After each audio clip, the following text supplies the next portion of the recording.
Good day, ladies and gentlemen. My name is Favor Sarfiana, a member of the Logistic and Supply Chain Parallel class, also a member of the Group 11. And today we are presenting on the topic, if critical thinking is so critical to development, why do people, even educated, find it difficult to think critically?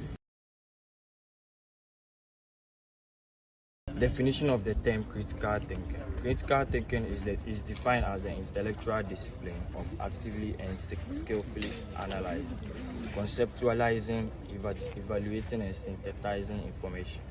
The paradox of critical thinking. The paradox of critical thinking refers to a set of cognitive and philosophical contradictions where the very act of thinking critically can lead to uncritical outcomes, intellectual paralysis, or deeper dogmatisms. How critical thinking is celebrated as the ultimate tool for seeking truth. Practicing it in isolation without humility or self-awareness often produces the exact opposite result. Sophisticated realization. When an untrained thinker holds a biased belief, their arguments are often dismantled.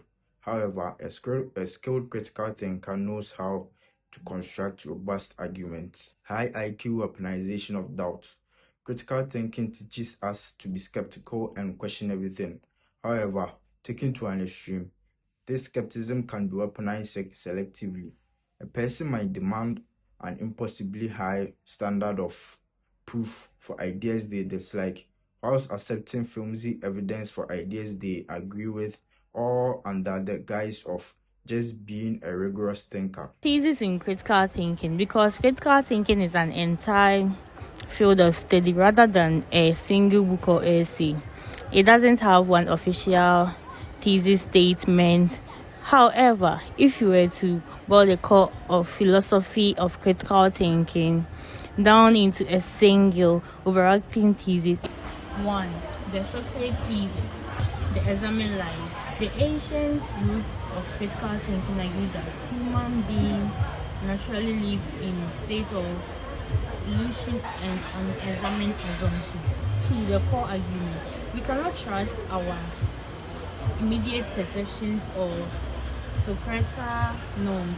Reflective thinking. John Dewey, the American philosopher and educator who popularized the modern concept of critical thinking, which he called reflective thinking, posited a specific thesis for education. The core argument: learning should not be the passive memorization of facts, instead mindfully suspending judgment and actively investigating the validity of information is the essential foundation. Good day, family. I go by the name of Viviana, and I'm here to talk about Paul Elderly framework.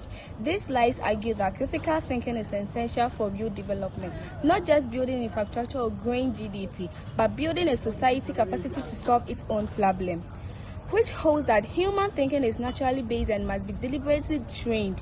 This training requires 3 components: the cognate skills to spot fallacies with the weight of behavioral habits of actually seeking out opposing views, and the active courage to change one's mind, which evidence demands it. I go by the name of the Warden of this information digital age, modern development relies heavily on digital transformation. However, the internet age brings a massive wave of misinformation, data manipulation, and hype. Whether a country is trying to manage public health campaigns, adopt new agricultural technologies, or implement artificial intelligence in public sectors, leaders and citizens must be able to filter noise from signal. The development risks without critical thinking societies become highly vulnerable to expensive, hyped-up tech solutions that don't actually solve core issues, or worse, they fall victim to destabilizing disinformation campaigns. In short, policymakers insist on critical thinking because infrastructure means nothing without the intellect to run, maintain, and evolve it. Hello, my name is Steven Kofi, a student from Commonwealth University of Science and Technology, offering Bachelor of Science in Business Administration, Logistics and Supply Chain Management, Para class, and also a Group 11 member. And I'm here to present on the topic cognitive and psychological biases. When we talk about cognitive biases, these are built in mental structure They are the systematic glitches in our thinking that happen when our brains try to process information quickly. Instead of looking at a situation with pure, flawless logic, your brain relies on past patterns, emotions, or sheer laziness to jump to a conclusion. Most of the time, these shortcuts are helpful. They keep us from getting paralyzed by every tiny decision we make then. But sometimes they completely distort reality. Alright. The second point I want to talk about is the confirmation bias, which is the I knew it filter. This is a tendency to look only for information that proves us right, or completely ignore evidence that proves us wrong. Vivid example, imagine you believe that all politicians are thieves. Immediately one politician steals or stole public money.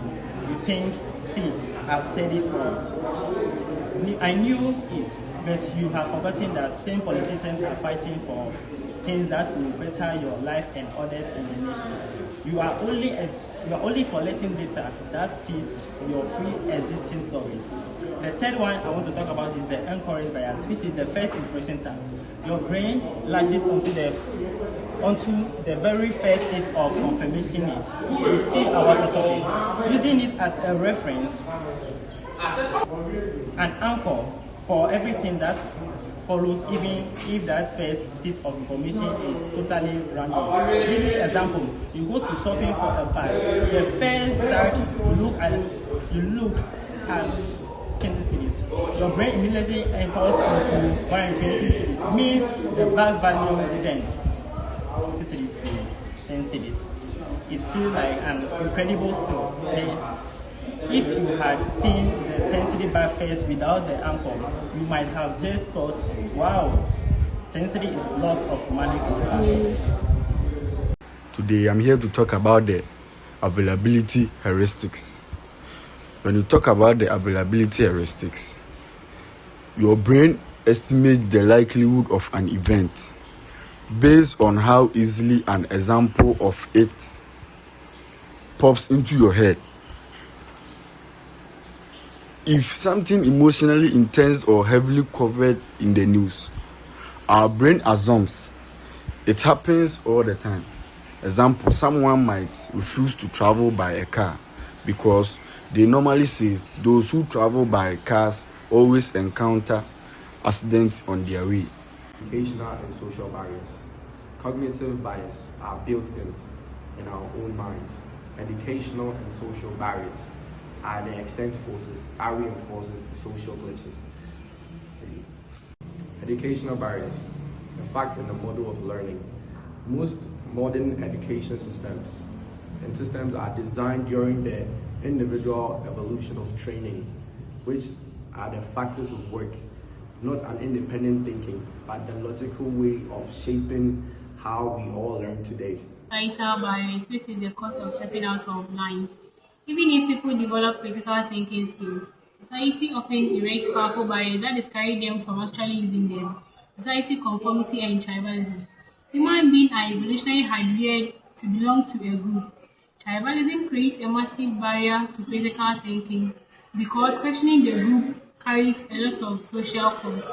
If challenging a popular political, religious, or cultural belief means risking ostracism from your peers, your brain will subconsciously look for reasons to agree with the group instead of seeking objective truth.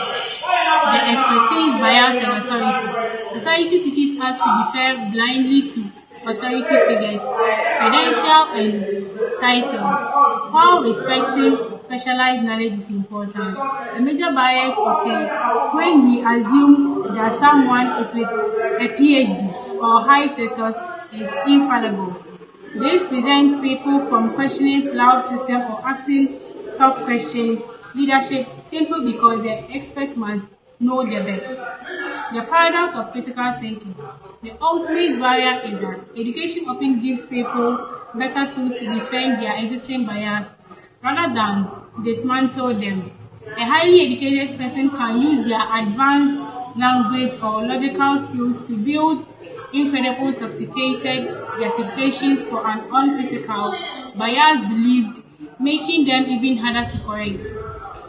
Emotions and bias affect everyone. Education does not remove human bias, such as confirmation bias, tribal loyalty, political bias, religious bias, emotional bias.